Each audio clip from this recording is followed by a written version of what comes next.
Funny Timon is here. The show can begin. This is going to be a whole new television experience. We're going to put you in the middle of the action, live. You're going to see and hear everything the talent sees and hears as though you were right there with him when it happens. Nature photography, or photography of any nature, is not permitted. You know, I mean, I'm an expert on a lot of things. You know that. I know that. But not a lot of things. A few things. When my work piles up and I'm seeing red, 'cause I need 5 arms and an extra head, I find the computer becomes me troubleshooter. Yes, folks, we only have high-class stuff on this show. And now, here's a special treat out of Tampa. A little bit of ever-loving cuddlesome fluff. Our own WDW Radio, your information station. Hello and welcome to the WDW Radio Show, your Walt Disney World information station. I am your host, Lou Mongello, and this is show number 183 for the week of August 15th, 2010. There's so much more to experience in Walt Disney World beyond the attractions, shows, resorts, and dining options.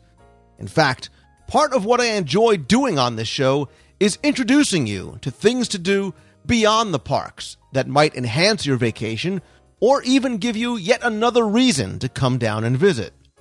So this week, we're going to take a look at golfing at Walt Disney World for both the seasoned golfer who may not realize the world-class courses available and those amateurs and even first-timers who may be looking for yet another way to spend some time on their visit.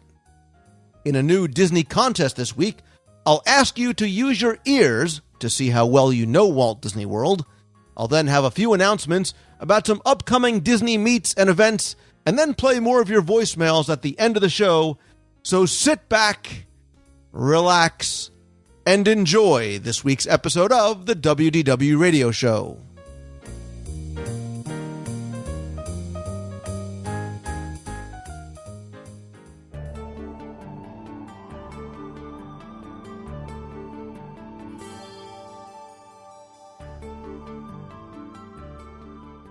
When you hear me preface a segment by saying things like, Walt Disney World is far more than simply attractions and shows and that there's more to explore outside the parks, it usually means that I'm leading into a discussion about food. But I promise you that is not the case this time. No, this time I'm going to talk about another experience in Walt Disney World that some may be aware of, but maybe have never tried, nor realized it's truly world-class level. Because this week, we're going to take a look at golfing at Walt Disney World, and whether you're an amateur or a budding professional, or even if you've never picked up a club, there is something for everyone. And if you've never tried it before, you may even see that there's no better place to take your first swing and enjoy time with family and friends in a whole new way than in Walt Disney World. And let me get this right out of the way. I am not a golfer, because if a course doesn't have windmills or hippos or a Santa Claus like Winter Summerland, I cannot play it. So with that in mind, I wanted to bring on two people to the table who are golfers and for years have enjoyed the many courses at Walt Disney World in order to talk about everything the resort has to offer and how to get the most out of it. So I want to welcome back to the show longtime friend who's been on the show before, Steve Seifert. He is the Tiki Man who runs the ultimate Polynesian website at tikiman2001.net. He's been on the show in the past to talk about his mancations to Walt Disney World. So, Steve, welcome back. Thanks, Lou. And I also want to welcome in Bill Rinaldi, a longtime Walt Disney World fan and golfer from New Jersey. Bill, welcome. Thank you, Lou. It's great to be here. It's great to have you guys, and I appreciate you coming on because, look, like I said, I am very much not the golfer. So why don't you guys start off? Steve, you can go first, and then you, Bill. Talk about your personal experiences at Walt Disney World and your golfing, particularly your golfing experiences there. Well, Lou, it started off with, obviously, I love Disney World for the theme parks and the resorts, and I never really thought much about the golf courses until friends of mine who golf quite often said, let's have a guys trip and a golfing trip, and let's pick Disney World. And I don't think a lot of people at first would think Disney World as a destination for golf, even though they know they have courses. But, when Eagle Pines was still open, they had 99 holes of golf, so it was one of the largest golf resorts in the country. So it makes a great place to go, even if you're not going to go in the parks. You're just going to golf. And even if you have friends and family that are with you that are amateurs, like you mentioned, they have Winter Summerland and Fantasia Gardens that's actually, some of the best miniature golfing you'll ever find. And so we were talking before, and we call it half-jokingly, really, because you do call it your mancation that you take every so often with your friends. This is a place that you guys go, and we'll talk about this later on, about how this is a great alternative to some of the other golfing destinations, correct? Absolutely. I mean, it doesn't hurt that we had 3 Imagineers with us. They got discounts and got us into the parks for free, but it's still made for some of the best golfing I've played, anywhere in the United States, and even some of the courses over in Hawaii are, it's on par with those. So forget dining. Forget dining with an Imagineer. Disney should look into, here's another golfing with an Imagineer. Golfing with an Imagineer. So you laugh. People would love it because you get that one-on-one time. And that's, look, the social aspect of golfing is a big part of the sport. It's almost less about your score for some people than it is the time that you can spend. And that's why I wanted to talk about this, because it is one of those overlooked experiences for things that you can do. And I look at it as a place to go with the guys, a place for a father and son, or even a mother and daughter to go and spend a few hours together. Bill, you told me you've been playing golf at Walt Disney World since way back, since you were a wee lad back in the 70s. Yeah, since I was a kid. Well, of course, back then, before Epcot opened in '82, there wasn't as much to do around there. So if you spent a week on property, you almost had to play golf or rent a boat or do something like that. But more recently, in the past 12 or 13 years, I've been organizing a group trip down to Disney just to play golf. It's primarily a golf trip. It's not primarily a theme park trip, although it's myself, my brother, and a very good friend of ours. And we're all low-grade Disney geeks. We've all been there probably 30 times, which is more a function of age than it is of intensity, but we've all been there at least 30 times, and I've organized this trip from beginning to end every year. And when we decided that we were going to go away on a wintertime golf trip, we didn't have to think too long about where we were going to go. So Disney became the place instantly, and we've been going there ever since. Yeah, and I think that people look, they look at Walt Disney World. It's a theme park. It's Dumbo. It's castles. It's whatnot. It's not a place for guys to go golfing. And I think maybe a lot of people don't realize, and we'll talk specifically about the world-class PGA Tour courses that are here. And look, like you said, you come down for a long weekend, from a Thursday to a Sunday, and you play golf all weekend long, and you're able to experience all the different courses that Disney has. Well, that's right. But keep one thing in mind, Lou, is that, when we first started talking about where we were going to go to play golf, if you go in the middle of the winter time, it's actually considerably warmer if you go down to South Florida. But there's one thing about having a golf trip at Disney that other places don't offer. We thought about what would happen if the weather was bad.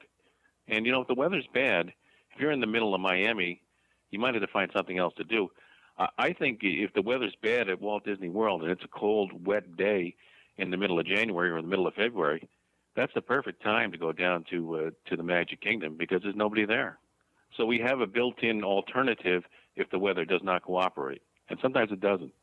See, I like how you think, Bill. See, rain and cold weather, that's not reason to stay away from the parks. You're like, yeah, that's awesome. Let's go. Nobody's going to be there. So yeah, you can get into Space Mountain without a wait. That's right. And look, I mean, certainly we've talked about there's plenty of things to do outside the parks and inside the parks, even when it's raining too. So you're right. It does give you a great alternative of things to do. And of course, there's The joke being that I always talk about food, but yeah, there's world-class dining there, so you really can get a great overall weekend or week-long experience. So let's talk about the courses specifically, because again, I think people might not realize that as of there used to be 5, there are now 4 championship courses there, plus a 9-hole walking course. So there's 81 holes in all. Used to be 99 before Eagle Pines closed down.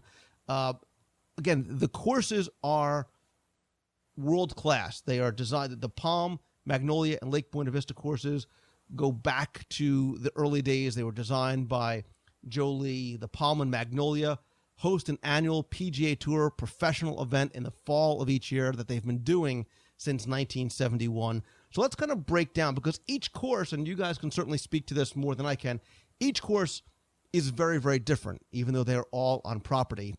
And Steve, in honor of you, let's start over with the Magnolia Golf Course, because this is located next to your home away from home, Disney's Polynesian Resort.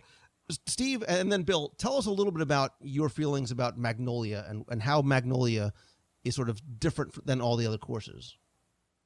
Well, Palm and Magnolia are obviously over at Shades of Green, and of course, like you mentioned, right, pretty much walking distance from the Polynesian. Magnolia was the first course that I played when we first went there, and it's a tough course. It's definitely, it's for long hitters. Of course, it's one of my favorites for 2 reasons. It's got the Mickey Mouse bunker that a lot of people probably see pictures of, and I love sitting there on the putting green and having the Polynesian right behind me. So that you can't beat that. But it's a tough course. I mean, I think the Gators probably got half a dozen of my balls while we were playing the first day. But I think you touched on something where it's a place to go and get away from the parks. It's quiet. It's the atmosphere. They're beautiful courses. The scenery. The friends you're with. It's almost like you're somewhere else. And they do a great job with keeping up these courses. I mean, they're some of the best that I've ever seen. And while they're not easy, they're still, I mean, sometimes who wants an easy course? Even if you're not a great golfer, I think you like having something with a little challenge, a little, obstacles, and something that doesn't make it just a boring, day of golf. And Magnolia is definitely, I would say, one of the toughest. They say Palm is the toughest out of them all because of all the water holes, and I think there's like 94 bunkers or something like that. But I'd have to say that I like Magnolia the most, but it's probably the most challenging for me. Yeah, I would say I like the Palm the most rather than the Magnolia, because I think the Magnolia is just too long for me. Maybe I'm getting old or something. I don't know. But when the PGA Tour comes to town, what they do is they end up playing 3 rounds at the Magnolia and 1 at the Palm. So the best players in the world are playing the Magnolia, and I agree with Steve. It is a more challenging course. I don't care what the course rating says or whatnot. The Magnolia is definitely the toughest. One of the things I enjoy about both of those places, though, is that you're so close to the Magic Kingdom when you're playing. You can hear everything that's going on over there. You hear the train whistle. You hear the parade announcements, you hear the bands playing, you hear everything. And I think that's kind of cool. I always like to know what's going on at the Magic Kingdom.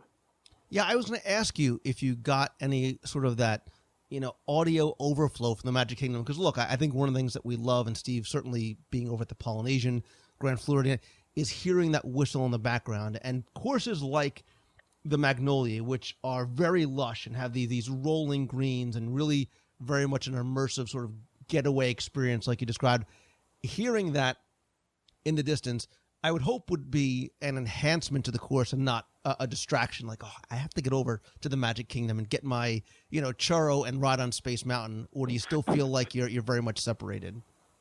Yeah, I would say so. The only thing is you can also hear what's going on at the Richard Petty driving experience at the same time. So that's not quite as good. See, that's part of the challenge, is a little bit of distraction. You also have the turkeys to contend with, the gators, which, if people don't believe there's gators on that course, just talk to the course marshal that had to take a 8-foot gator off of one of the greens one day.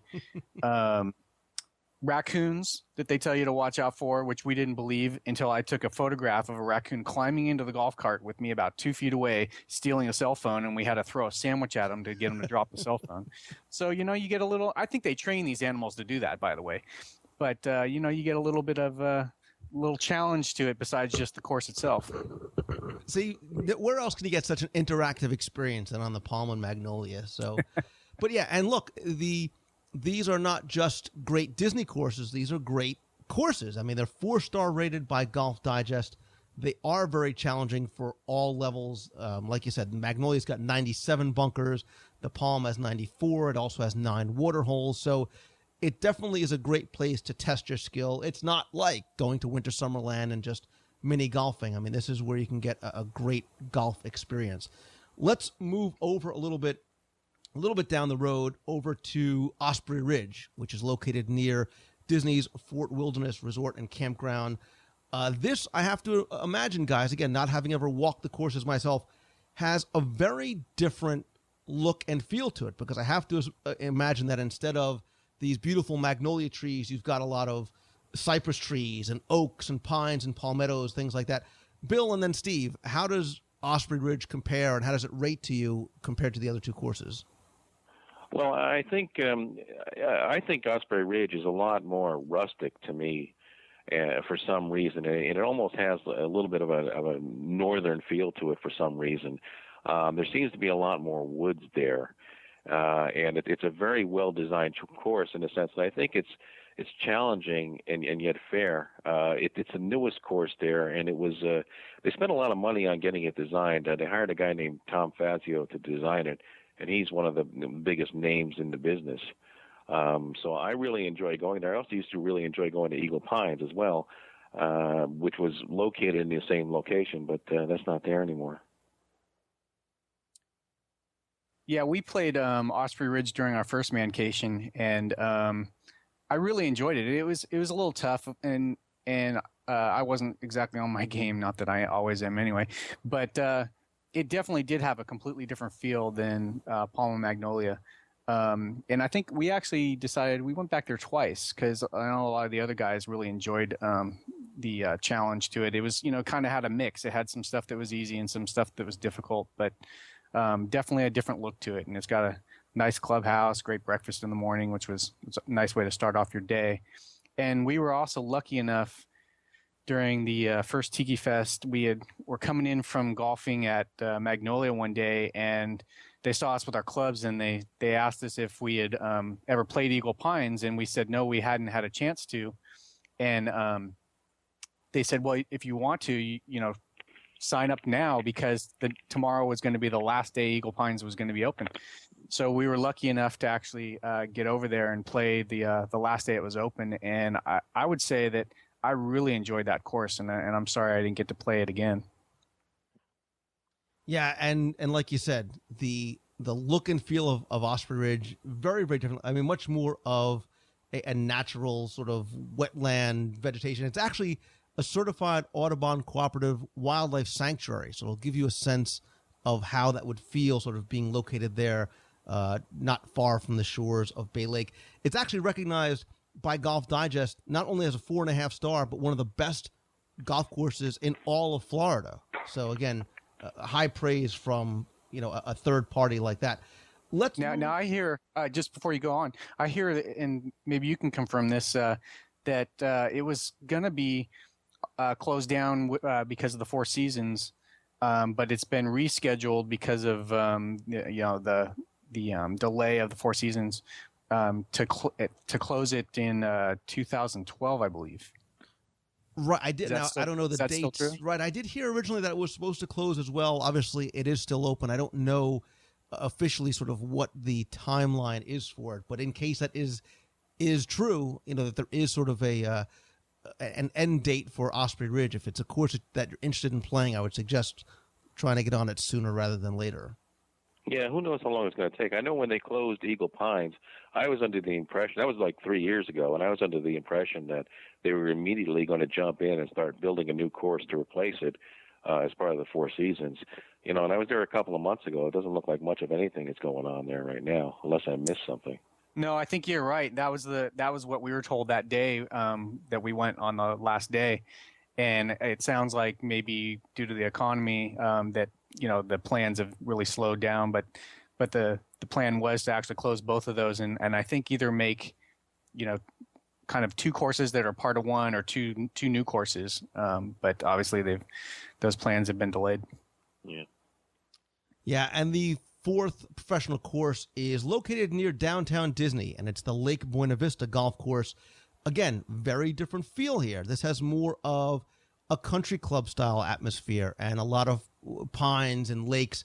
You get a sense of the nearby Old Key West, I think, bleeding over into this course. Steve and then Bill, how do you feel? How does Lake Buena Vista compare to the others for you? Lake Buena Vista was kind of fun. It was a challenge, but I can remember that, there's some spots were long and wide open and others were really narrow and, like you said, wound through the Old Key West villas. And for me, it was great for a different reason than the golf. And that was I actually got to see Saratoga Springs for the first time, and I got to see Old Key West, and we even got to see the, at the time, still closed tree houses. And the Old Key West buildings and the tree houses actually helped me out quite a bit. Their roofs are angled just right so that when my ball goes off, my drive goes off, it bounces right off and right back onto the fairway. So I really enjoyed that part of it. Yeah, I played there a couple of months ago. Steve, you'll like the new tree houses. They're just as good, and they kept that same roof angle going. So it'll be okay. Nice. Yeah. The Buena Vista course, I think, is probably the shortest of the bunch, and there's some pretty tight holes there. But it's a lot of fun. It's more of a traditional resort-style course. I think if you go to a lot of other resorts, that's the kind of golf in the South. That's the kind of golf you're going to play. But I really love the course. We play that quite a bit. Now, if I'm trying to remember. I know when we were at Palma Magnolia, they have kind of the high-tech carts that have the GPS maps tell you where you're at, how far you are from the hole, and where the next cart is, and you can order off the menu, things like that. And I thought that when we went to Lake Buena Vista, that it kind of had the traditional carts, no electronics built on any of that, kind of the more high-tech components. No, when we played, they had the same carts as they had everywhere else, and that GPS system is really, I think, one of the biggest selling points of the Disney courses. Lou, one of the things they like to do is they really emphasize managing these courses, keeping the pace of play going. That's something that's very important to them, and one of the ways they do that is with this incredible GPS system that really gives you every measurement you possibly could need. From the cart to the front of the green or back green or the water or whatever, or as Steve said, to the other carts, so you know when to tee off and when not to tee off on the next hole. And that really helps speed the pace of play along. And I believe all four courses have the exact same GPS system. Right. I did check Disney's website, and they all currently do have it. They are included with cart rental. And yeah, again, not having seen it, and again, certainly this is why I can't go on one of these courses, because the pace needs to be kept, going. This seems like it's a great use of technology. It shows the layout of the hole. It shows the yardage you need for the next shot, the yardage from the cart to the flagstick for each green. So again, it sounds like it's a nice enhancement to your game and to, again, keep things moving along. Yeah, absolutely. Go ahead. Oh, I was just going to say, you're not allowed to walk any of those four courses for that reason. They want to keep the pace of play going, so they make you take the cart. So you don't have any choice. You're going to see that GPS system. Yeah, and you'll definitely be reprimanded by the cart if you get behind in your course management or decide to drive in an area you're not supposed to. Yep. So that's all I could do is just drive the cart. I'll drive the cart and bring the snacks, and that'll be my role. But there is, the final course actually is a walking course. It's the Oak Trail walking course located near Disney's Grand Floridian Resort and Spa. This is a 9-hole course designed by Ron Garl. And this seems like, guys, it's definitely meant more for the casual golfers, the families to enjoy some time together where the pace is not important because you don't have insert professional Tiger Woods or some professional golfer behind you trying to play forward? Yeah. I think I remember this course winds its way through Magnolia, if I'm correct. But I remember because we would see them when we were playing on Magnolia, and the nice thing is you see a lot of kind of fathers with their younger sons out there walking the course and playing it, and it's kind of a nice in between your miniature golf and the main courses. So it's kind of it's a nice thing to do. It's a little bit cheaper, not as long of a day, so a lot of benefits to it. Yeah, I think it's the perfect golf course for a family, or it's a perfect golf course for someone who takes out their clubs once every 2 years or something like that. I played there a couple of months ago. The only thing I will say is that if you're doing the kind of trip that we do, or the kind of trip that Steve does, I don't know if you'd really want to play there that much, just because it's not really at the same level as the other courses. It's really not maintained to that level of greenery that the other courses are maintained to. But other than that, it's a great fun time just to relax, and if you can walk the 9 holes, it's definitely worth trying it. Yeah, it sounds like there's a big jump going from Oak Trail to the other professional 18-hole courses. Well, there actually are some fairly challenging holes on that course, but there also are a lot of easier holes. When it opened back in the 70s, I remember going there. It was referred to, I think, as the Wee Links, and was basically a kids course at the time. So they beefed it up a little bit, but some of that, there are still some pretty short holes on there. Okay. Let's talk a little bit about the rates and what it costs to actually golf. And depending on, and we'll talk about your recommendations as sort of best time of years to go and best time of days to play, the rates for the course vary somewhat, whether you're a resort guest, a day guest. They have twilight rates. They have special summer rates.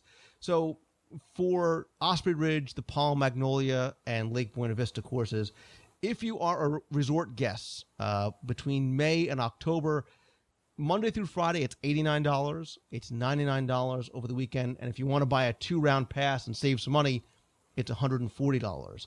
If you are just a day guest, those prices go up to $104 for weekdays, $114 for weekends, $180 for the 2-round pass. And a twilight rate is $59, $69, and then obviously not available for the 2-round pass. Now, if you play from May 17th through September 6th, they have something called the Summer Price Slice special offer. So if you play from 10 until 3, it's $59. If you play starting at 3 o'clock, it's $49. Oak Trail, much less. It's $38 for adults, $20 for kids, and then there's a replay rate of $19 and $10. Again, depending on when you go, you have to definitely check Disney's website to find out exactly when what the rates are going to be. Let's talk about, guys, maybe this is a good time to talk about when you suggest going to play, when's a great time for you to play the courses, and then we can talk maybe about tee times. When do you recommend trying to get the best tee times? Bill and then Steve, when do you recommend time of year, great time to go down to play in Walt Disney World? Well, Lou, let me just mention, those rates that you mentioned, those are essentially off-season rates. If you go in the wintertime, they go up a good deal from those numbers. And, the same types of discounts are still available, but it's on a higher scale. We go every single year in February, and that's great for afternoon golf. It's not quite as good for early morning golf. Of course, we play a lot of early morning golf anyway, but the overnight low temperature might be in the low 50s that time of year. So when you're teeing off at 7 a.m., it's going to be 52, 53 degrees on most days. So the first few holes are pretty tough. But, for most of the rest of the year, it can be very, very hot there to play golf. So, I don't know if you're ever going to get it perfect. But we're comfortable in February. Maybe March would be a little bit better. I don't know. Yeah, we usually have picked spring, just before summer, where it's not quite warming up too much. But it does get hot. I mean, even in, April, May, June, I mean, we all know if we go down there for the parks, how it can be fairly warm. I think Bill's right. The winter's probably the best time for going for golf. And I could see how the rates would be higher. I mean, the reason they have the price slice is because you're basically going in the middle of the day where it's more of a survival thing than actually a score. And so keep in mind when you're walking, I'm sorry, Steve. No, go ahead.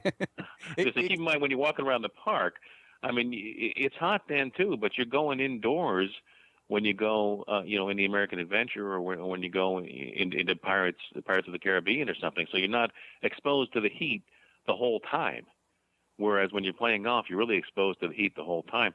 And I understand that in the afternoons in the summer times, there's not a whole lot of people on the golf course, hence these discounted rates. Yeah. I mean, you know what it would be like with all the moisture that there is on the courses. It can be like a steam room out there. You got the heat coming off the greens, and you got the heat coming from above you, and the only relief you have from that is the little bit of time that you're in the shade on a cart. So yeah, it can be pretty tough to survive a summer day. They even have, I think that's why a lot of the deals are in the summer. I mean, they've got what's the other special? They have an play all day for $59, and it's from July 2nd to July 5th. And it's anybody that wants to play in July is, get out there early if you can, because it's gonna get brutal. I mean, we've been the first on the course, and by the ninth hole, it's been tough to play. We still enjoy it. We're there, we're playing golf, we're hanging out with the guys, but it's tough with the weather. It can be a challenge. Well, then this is maybe a good time to talk about booking tee times. Obviously, I would assume as early as possible in the day, especially in the summer months, is probably the best idea. Maybe when it gets a little colder in January, maybe you want to wait a little bit because it does actually get cold in Florida. Steve and then Bill, do you have a preference as tee times? I mean, is first tee time of the day ideal for you so you can get your 18 holes in and then move on to the parks, or do you like to sort of make a full day out of it? Well, yeah, obviously if it's and closer to summer, the best thing you can be is the first up on the tee box, because it's just going to get warm towards the end of that round no matter what. You would think that you could wait, maybe go for a later one where it's getting into the twilight, but you know how it is in Florida. I mean, when it's been hot all day long, the nights don't really cool off right away. Afternoons are obviously brutal. So the best thing you can do is get out there as early as you can, and it also hopefully avoids those normal afternoon storms that you get. Yeah, Lou, we are three guys from Jersey. Okay, so we like to be out there first. We like to go as quickly as we can and get done. If we get out at 7 a.m., we're usually done by 11. So that when we have a full day in town, what we'll do after that is either we'll play another 18 holes at one of the other courses, or we'll just go to the parks right from there. And then we haven't talked about it. Maybe we should talk about how you go ahead and book those tee times as well. That's exactly what I was going to do, because you can do it, I believe, both by phone and online as well. Yeah, you can. You can book up to 90 days in advance if you're staying on property, and I think it's Steve. Do you know? I think it's 60 days 60, if you're not. Right, 60 if you're a non-resort guest. Yeah, I'm not sure, because we've always been on and like you said, the 90-day mark, you better get in there real quick and get your tee times. Yeah, I mean, Lou, if you compared it to an ADR, I mean, let's say you wanted to go to, to Boma at 7 o'clock on a Saturday night.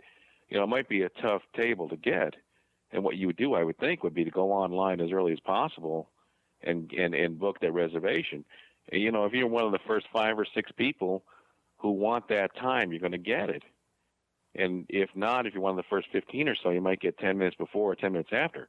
When you're talking about a tee time, it's all compressed a great deal more than that. If you're the 5th or 6th person that wants to play at 7 a.m., you're not going to play at 7 a.m. You're going to play at 8 a.m. So you're going to be off by an hour. So you really need to get in there and book those tee times as early as you possibly can. Yeah, that's a perfect example, comparing it to, getting reservations at a really popular place to eat, because it's the same thing. You can go into Disney World not booking any of the places you want to eat and go off of luck, and you know how that works. It's not often, luck's not always in your favor in that case. And it's the same thing. You don't want to also discourage somebody that says, well, we're here and we didn't think about golfing, but we want to try it, but we heard tee times are hard to get.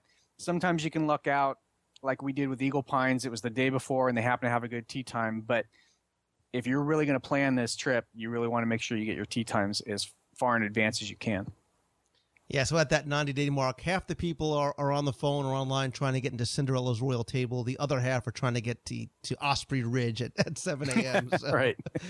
Now, one thing to keep in mind, you do have to guarantee the tee times with a credit card, and you have to cancel them at least 48 hours prior to the tee time, or else you're going to get a penalty. Have you guys both called and used the online system, and do you have a preference one over the other?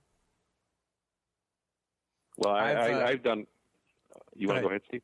All right. Steve. I've been doing it online for the past couple of years, and I think that works great. I understand they've changed it in the past month or so to make it a little simpler, but you basically, you book it online. The first thing they ask you is, are you staying on property? And then when you click yes, it gives you a list of the properties that are on, available properties, and they want to know where you're staying. And then you go directly from there to the booking screen, and you can book any one of the courses, from the one screen. So I think it works out very well that way. Yeah, and I know, I think Sean usually does it somehow through Disney, not online. He probably calls in. He likes to always get a human to converse with when he's making these bookings. But speaking of staying at the resorts, the benefit of staying at the resort is resort guests, can, if you don't want to haul your clubs along, which most of the times we do, but a couple times we haven't, you can get club rentals there as a resort guest. And with the club rentals, you have your choice of Titleist or Cobras, and you get range balls before, and they come and pick you up at the resort and, bring you to and from your resort to the golf course, which is nice. Now, the club rentals are complimentary for resort guests, correct? For resort guests, yeah. If they're not using a discounted round of golf. Right. Otherwise, they'd be $55 for a set of clubs, $15 for a partial set for Oak Trail, and for juniors or short guys like me, there is no charge at all. Right. Yeah, and I mean, you can rent. If you go with nothing, you can even rent shoes and pull carts for the walking course. Yeah, but keep in mind, if you do it that way, I mean, I always thought that the over-under was about 1.5. In other words, if I'm playing more than once, I usually want my own clubs there. The airlines charge you a lot of times to bring the clubs now. It used to cost money to rent, and it didn't cost anything to bring, and now it's just the opposite, at least for the time being. But keep in mind, if you do rent clubs, the rental includes just the clubs in the bag. It doesn't include any golf balls or any tees or a glove or anything like that. Right. If you're going to do that, you should probably throw some of those into your travel bag and bring those with you, because I don't think you want to spend clubhouse prices on items like that. Yeah, that's a really good point. And Bill, do you know if, let's say, somebody's not staying on property and they come and they want to play some of the Disney courses, they're staying nearby. I know, like you said, now they charge so much to bring your clubs on the airlines. We're traveling to Hawaii, and this is the first year we've decided we're not going to take our clubs because of the cost. And there's some companies over there that will, have clubs ready for you, and you pay so much. Like we have a deal where we pay for 3 days and we get like a week total, the 4 days for free. Is there anything in the Orlando area that has kind of the club rentals like that? Not that I'm aware of, no. That would be a neat business venture to get started. Hey, there we go. Let's start it up. Then we can all move to Florida and join Blue. Do you hear the collective wheels spinning? I can get away from the California taxes, and you can get into the warmer weather. Deal. I'm in. I'm registering domain names as we speak, so we'll talk offline about this. Steve, you brought up another point, because maybe a consideration, too, is where to stay when you're going to play. Obviously, transportation is provided to and from some of the Walt Disney Resort hotels. Do you guys have preferences? Do you have recommendations? Are the ones that you think are better to stay at, or does it not make a difference? Bill and then Steve.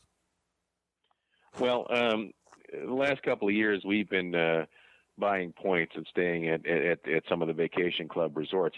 But I would say, generally speaking, if we don't do that, we're going to make sure we're on property, because there are a lot of advantages, including getting those earlier tea times when you're on property.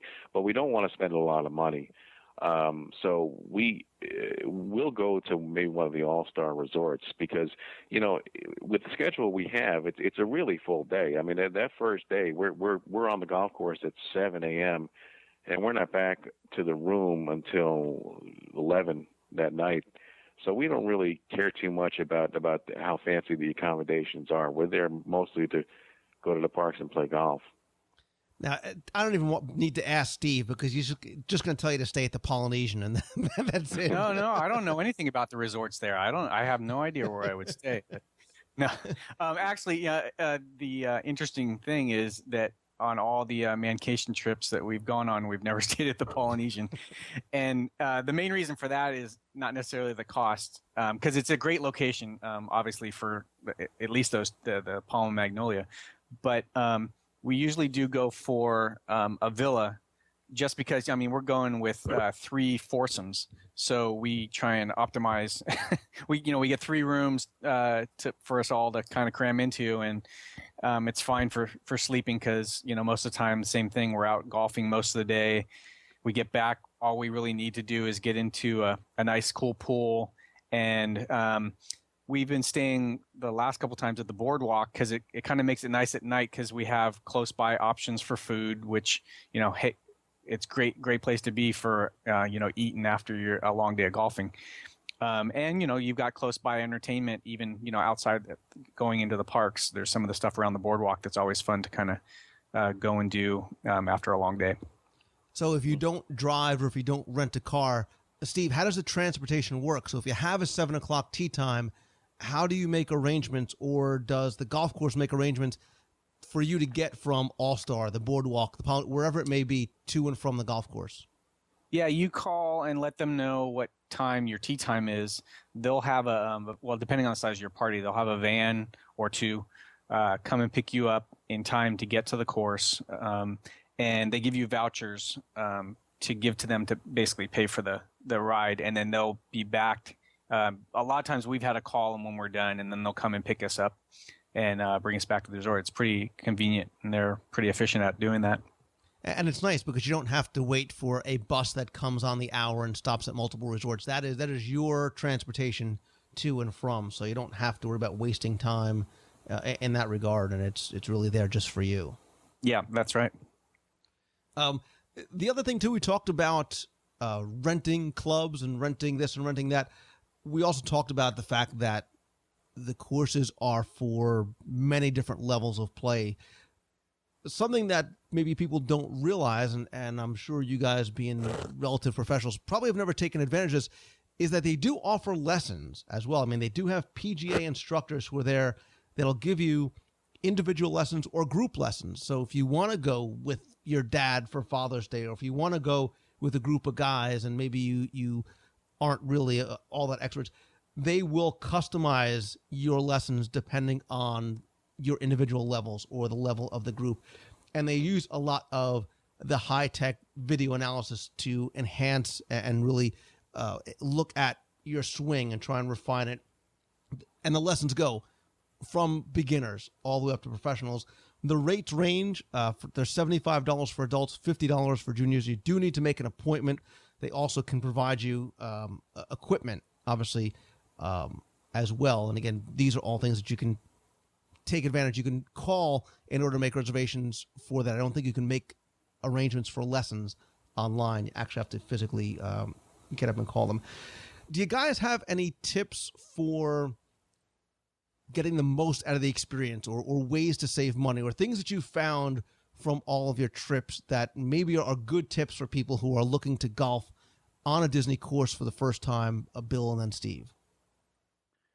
Well, the only thing I'll say, and I don't want to get in trouble for saying this, but if you have access to your own transportation, maybe you want to play once or twice off property because there are some really good deals there. You can save up to $50 or $60 on a round of golf by going to some of the local courses as well. So that's the only suggestion I have.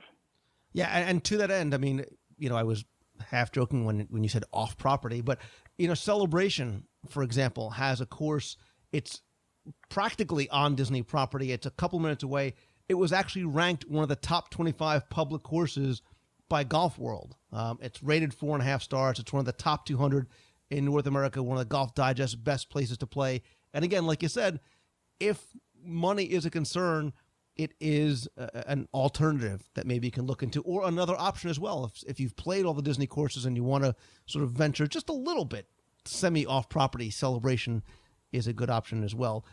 Steve, what about for you? Yeah, discount. The best thing to do is travel with an Imagineer. I don't know what else to tell you, but it works out great.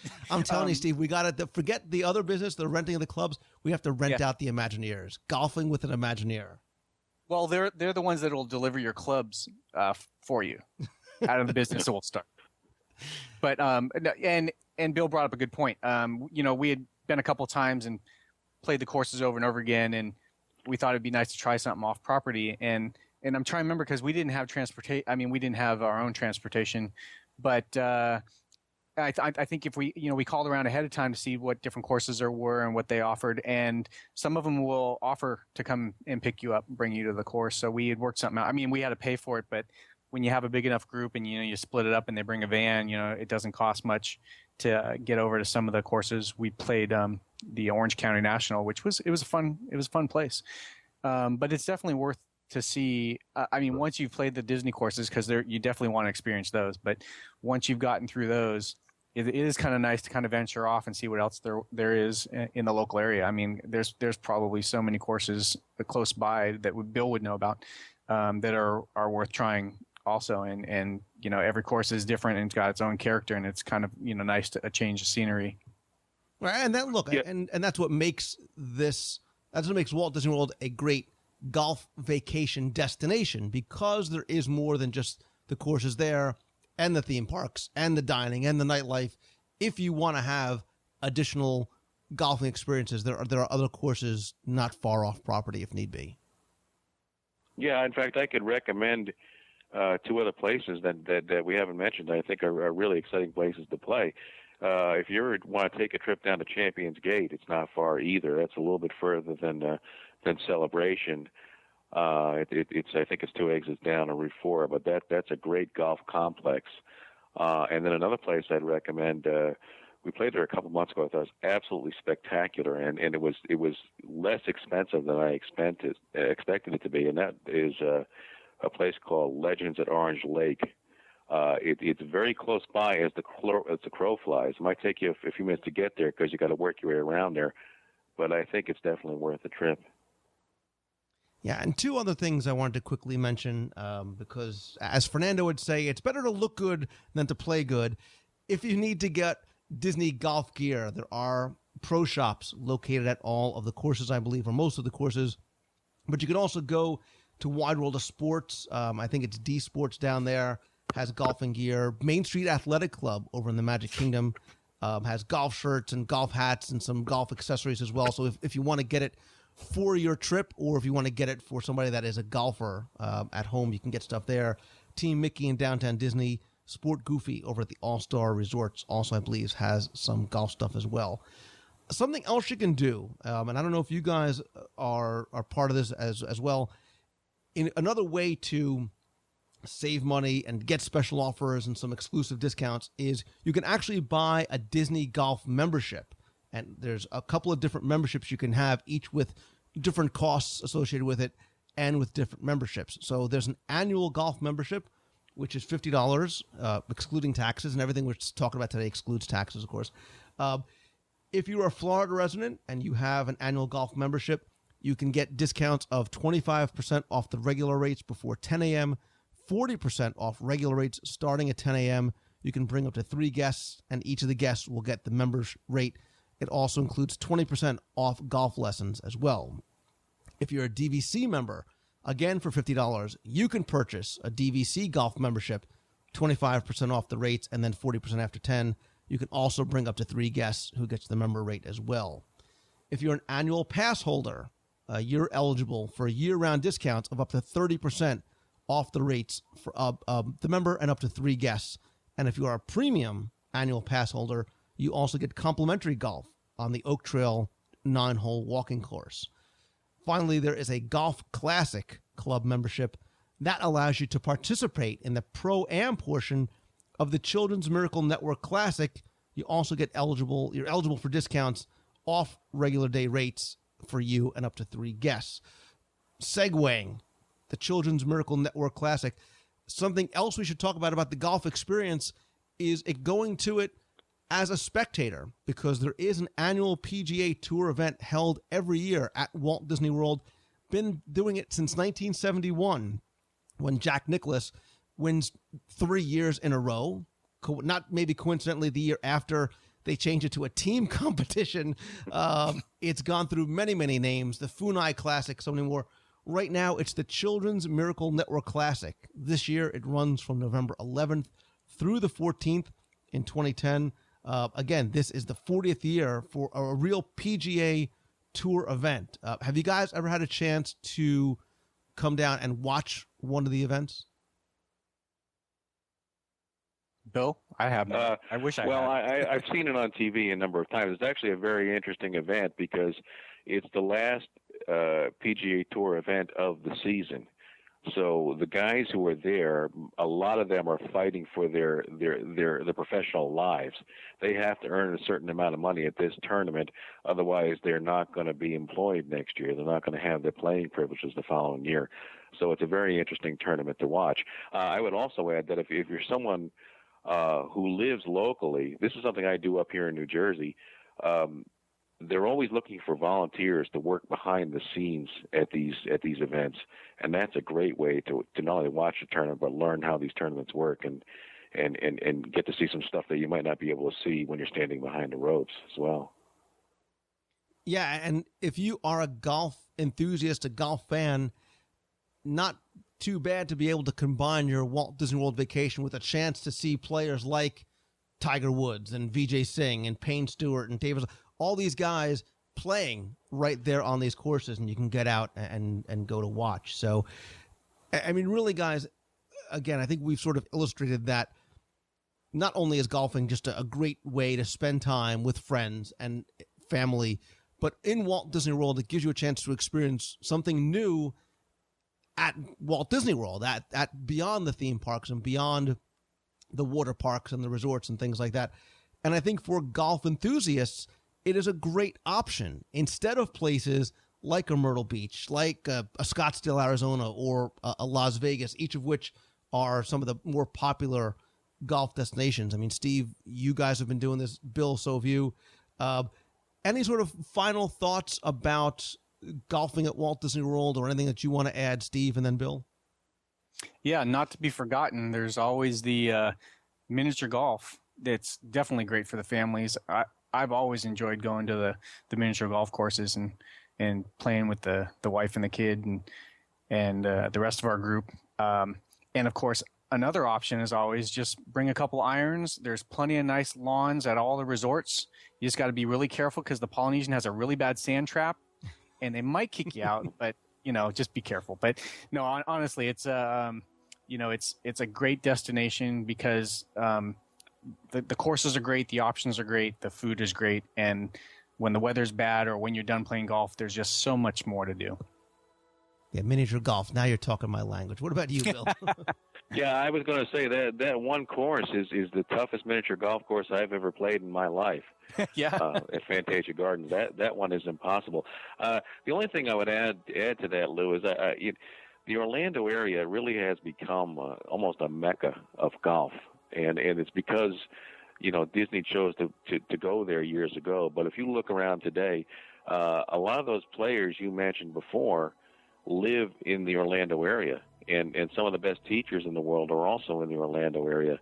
There were a lot of opportunities to play down there, and even if Disney wasn't there, it would still be a great place to go play golf. Absolutely. Definitely. And again, for more information, you can visit Disney's website. I'll put the link in the show notes. If you want to go down with a group, you can call Golf Group Sales and Events. That's 407-938-3870. Or I'll put the email address in the show notes as well. You can also get information by calling their Master Starter. That's 407-938-GOLF. I'll put all these in the show notes. Steve Seifert, I want to thank you for coming back again. Your website is tikiman2001.net. If you want to hear about our discussion about going with the guys to Walt Disney World on a mancation, go back and check out show number 81. Steve is also on the show another time where I think we talked about the Polynesian, the history of the Polynesian resort, which is really just a fascinating look back at one of the early resorts. Bill, I want to thank you as well, and maybe after a lesson or 10, I'll walk the 9-hole course with you guys for 4 or 5 hours. We'll hold you to that. Yeah. Absolutely. Guys, thanks again. I really appreciate it. Thanks, Lou. Thanks, Lou.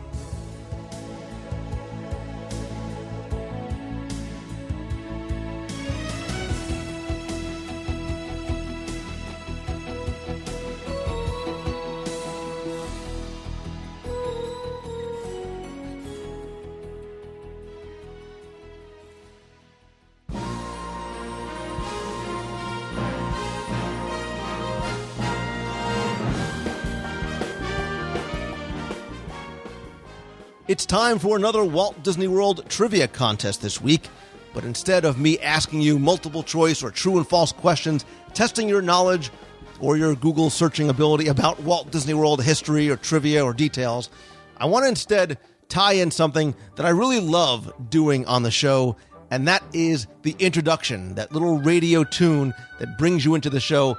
Is some of the most fun I have picking out some of those old and random and unique sound clips from around Walt Disney World. So this week, your task is simple. All I ask you to do is identify, in order, the clips that I played at the beginning of this week's show. Now, I'm not going to make you rewind and go back to the beginning. Here they are, again, as they were played at the beginning of the show. Hiya, folks. How you doing? Don't worry, your old buddy Timon is here. The show can begin. This is going to be a whole new television experience. We're going to put you in the middle of the action, live. You're going to see and hear everything the talent sees and hears as though you were right there with him when it happens. Nature photography, or photography of any nature, is not permitted. I'm an expert on a lot of things. You know that. I know that. But not a lot of things. A few things. When my work piles up and I'm seeing red, 'cause I need 5 arms and an extra head, I find the computer becomes me troubleshooter. Yes, folks, we only have high-class stuff on this show. And now, here's a special treat out of Tampa. A little bit of ever-loving, cuddlesome fluff. Our own. So all you need to do is email me at lou@wdwradio.com with your answers. Again, in order, I will randomly select one winner who will win a WDW Radio prize package. And this week, maybe because I just had so much fun at the Pacific Northwest Mouse Meet, or I'm so appreciative of everybody who joined us in the box, or maybe just I'm grateful for how great you guys have been, I'm going to throw in a bonus prize, even without a bonus question. The bonus prize could be anything from an iTunes or a Disney gift card ranging from $10 to $50. It could be a subscription to Celebrations magazine. I'll randomly select one from the virtual WDW Radio prize closet. But all you need to do is identify the sounds that I played at the beginning of this week's show by Saturday, August 28th at 11:59 p.m. Eastern. Again, email me at lou@wdwradio.com. Good luck and have fun.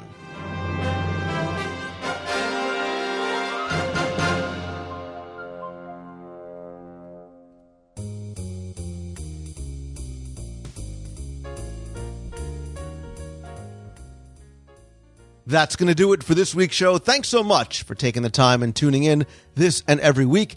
Thanks also to my guests, Bill Rinaldi and Steve Seifert. I'll put a link to Steve's Polynesian Resort website in this week's show notes over at WDWradio.com.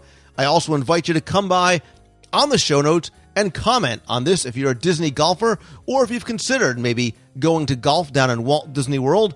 While you're there, be sure and check out our discussion forums, be a part of the WDW radio family, and talk about not only this show, but anything Disney, from the parks, resorts, cruise line, meetups, and so much more. You can also check out our full photo galleries, blog, shop in the store where you can get the audio guides to Walt Disney World and signed copies of my Walt Disney World trivia books. Speaking of the audio guides, stay tuned. I am going to have a tentative release date for the download and CD version of Liberty Square coming very, very soon. The best way to stay connected is to follow me over on Twitter. I'm twitter.com/Lou Mongello. Or if you're on Facebook, come by and join the page and discussions over at facebook.com/WDW Radio. If you are a new listener, don't forget you can get old episodes and all episodes of the WDW Radio Show, not only from the website, but on iTunes as well. Go back, check out some of our detailed looks at current and former attractions, vacation planning, exclusive interviews, and so much more. If there's something you want to see covered on the show, email me at lou@wdwradio.com. You can also use that email address to send me a question if you want it answered on the show, or if you want to send me your phone number, and I may randomly select and call you to play Listener Fact or Fiction, where I'll ask you 10 trivia questions about Walt Disney World, give you a chance to win some prizes. Don't forget also, while you're on the site, or if you subscribe to the show in iTunes, and I hope you do, there are new videos being posted all the time, including last week I released a new video about Via Napoli's restaurant opening in Italy and the Disney Wedding Pavilion. Speaking of Disney's weddings, don't forget that on Saturday, August 28th, from 10 a.m. to 1 p.m., Disney's Fairy Tale Weddings and Honeymoons is having an open house over at Frank's at Disney's Wedding Pavilion, located right next to Disney's Grand Floridian. If you can make it down, you'll have a chance to tour Frank's, talk to some of the wedding planners, see displays and cakes, and go tour the entire pavilion. But if you can't make it down, don't forget that I'm also going to be doing a live video broadcast and chat with some of the people at the wedding pavilion through that time. So from 10 a.m. to 1 p.m., you can come by WDWRadioLive.com. We'll walk around and also give you a chance to ask your questions via the live chat with some of the Fairy Tale Wedding and Honeymoon planners right there. I'll post a link in this week's show notes to the Fairy Tale Wedding and Honeymoon Facebook event page, as well as the WDW Radio Live event page. And if you do, please come by and let us know if you plan on joining us at the pavilion or in the box, as they say, and watching live online. Speaking of the box, I want to say thank you and congratulations to everybody who is one of the box people. And if you've ever watched one of the live video broadcasts and chat on WDW Radio Live, you have been in the box. This past weekend, we broadcast from the Pacific Northwest Mouse Meet this past Saturday. Had a great time. Don Moore and his staff did an incredible job with a wonderful, wonderful event up there. We'll be talking more about that on the show in the next few weeks, but that really was the birth of the box people. We broadcast live all day, had a great time talking to people like Jeff Curdy, Bob Gurr, Margaret Kerry, Darth Vader, and Stormtroopers, and people from the 501st were there. Really, really a good time. So if you ever can't make one of our meets, I often broadcast them. So staying tuned to the show and Facebook and Twitter, those are the best ways to find out about upcoming broadcasts.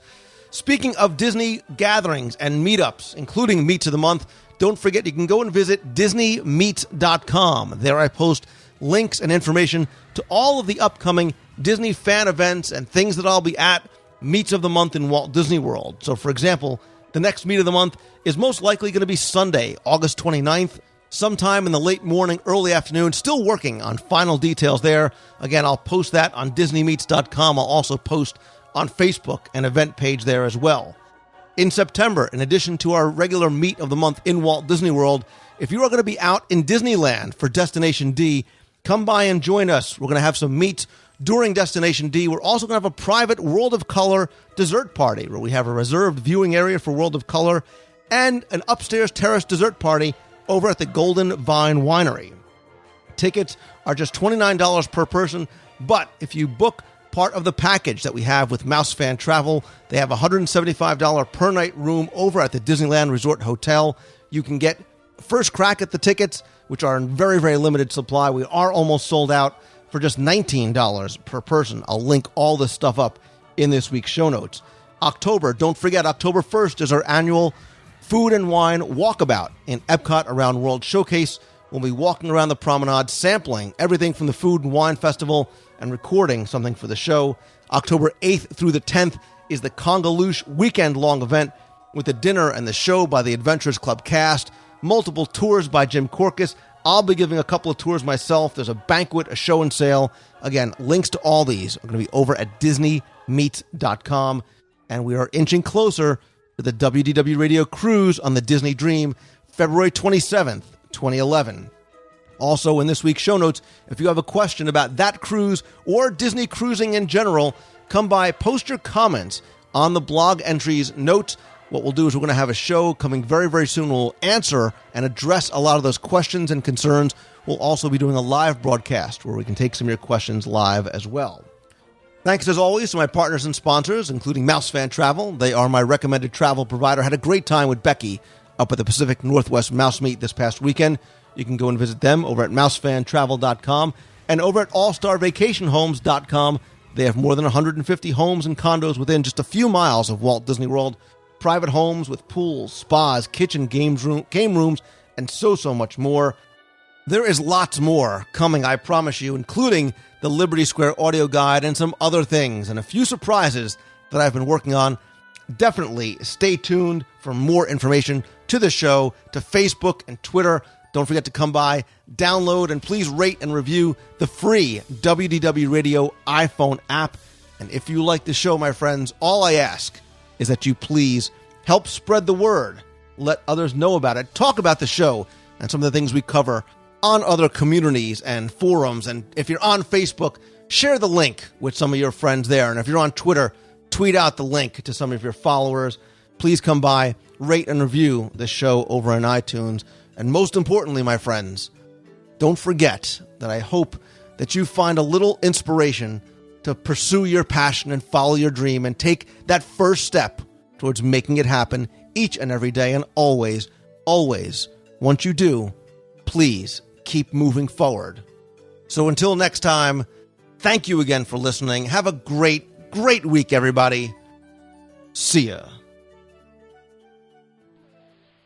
Hey, Lou, and everybody listening. This is Canadian Box Guy, or Bob from Ottawa, along with Tina from Ottawa, and our sons Maddie from Ottawa and Ty from Ottawa. And we're just calling to remind everyone that it's only 200 days, if our math is right, until the cruise with Lou. So we're all looking forward to it, and we're all going to say hi to everybody listening.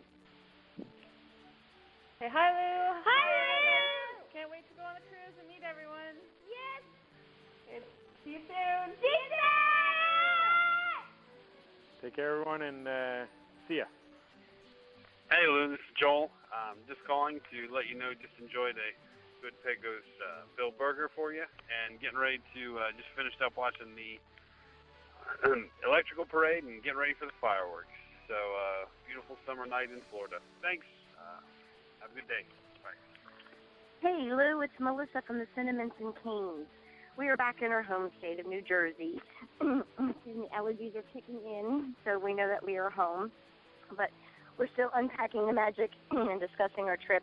And we wanted to let you know that there were 5 things that we learned from your podcast that we did this past trip that really made the trip great. So in no particular order, there was the pressed pennies. We did that. There was the trading cards of all the transportation, and I have all but 4 of the monorails. So if anybody's willing to trade, I do have some duplicates. Third was a Dole Whip. We finally had that, and that was very good. Fourth, I think, would be we had a meal at Tangerine, and that was just delicious. We got that from one of your podcasts on the top 10 counter service, and we did do the counter service dining plan, which was phenomenal.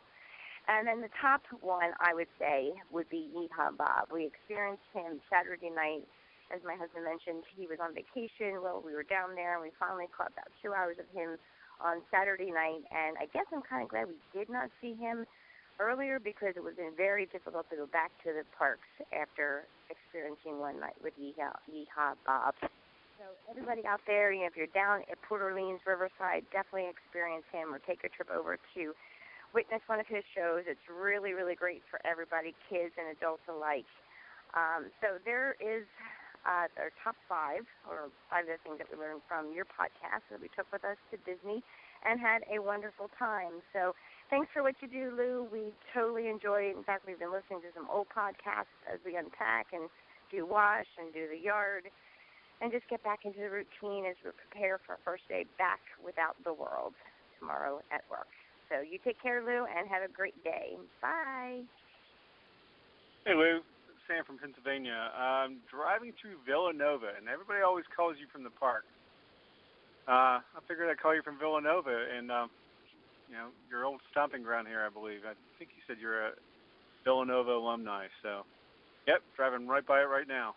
Take care. Bye. Hi, Lou. It's Kenny from West Palm Beach, Florida. I'm here at the Rainforest Cafe having lunch on the 12th, waiting for Friday the 13th to click in so I can go over to the Star Wars convention. Hope you're here. Hope everyone's here. Have a great day, everybody. Bye-bye. Hi, Lou. This is Kathy calling again from Minneapolis, Minnesota. I was just listening to the show from August 1st, and the guy who called in asking about the Nestle Toll House cookie ice cream. I'm actually a former college program student, and I used to work at the Main Street ice cream parlor. And while I was working there back in 2005, we rolled out the Nestle Toll House cookie ice cream while I was working there. And as far as I know, from my recent trip in September of 2009, they still had the Nestle Toll House cookie ice cream, which is very, very good. So I hope that helps, and I hope that they still have it there so they can enjoy it on their next upcoming trip. So again, thanks for everything that you do, Lou. You're awesome. Bye. Hi Lou, it's Mark, better known as Fuse MP from Jazz, and it's day 6 here at Disneyland Paris. We go home tomorrow. Had a very good week of eating and meeting characters. We've got them all to sign a Vinylmation. I'll send you some pictures of that. Things at Disneyland Paris are looking good. There's some new retheming in the last few years on the Walt Disney Studios. So that's looking much, much better than it used to. The park's looking pretty good at the moment, very pretty. And the Toy Story Playland opens next week, hoping to get into a soft opening tomorrow, but who knows, I'll let you know if we do. Anyway, I guess that's it from me, and I'll see you in the next WDW live chat. This is Fuse MP saying bye. Lou, this is Doug Brigger, Matt Armadillo on the forums. It's August 14th. You said you were going to be in the Pacific Northwest. I'm here at the Wilderness Lodge. Nothing's more Pacific-y, northwestern-y than this. I don't see you. I've been in the lobby yelling out your name since about 6 this morning. And aside from some odd looks, no Lou Mongello. I'll keep at it. Have a good day. Bye. Hi, Lou. It's Jeffrey Crasson calling from Victoria, British Columbia, Canada. Just back from the Pacific Northwest Mouse Meet, and a great time put on by Don and Becky and Jonathan and everyone there, and certainly appreciated your attendance again, coming all the way out from Orlando, and the great interview you did with Bob Gurr, and it was great to be on the other side of the box people for once and saying hi to them. And the great evening was capped off when the charity raffle, I won the package you donated of your audio guides and books and magazines and WDW radio hat, and just great stuff to carry on back over the border into Canada. And just wanted to appreciate all you've done and all everyone's done, and hope you'll be coming back up this way again next year, and hope to see you in the world very soon. Thanks a lot. Hey Lou, it's Trista and Tom, the box chef and husband. I just wanted to call and say thank you, and thank you to all the box people, and happy birthday, box people. We had so much fun today. It was such a blast at the Mouse Meet for everybody who was there. I'm sure you can agree, and everyone who was in cyberspace with us. It was so much fun. So I just want to call in and say thank you. We had a wonderful day. Lou, thank you for giving us the magazines and the audio guides. That was so kind of you. It was our honor and pleasure to be able to carry the box around for a while. I'm glad you weren't mad at me for nicking it there for a while, grabbing it on you when you didn't know.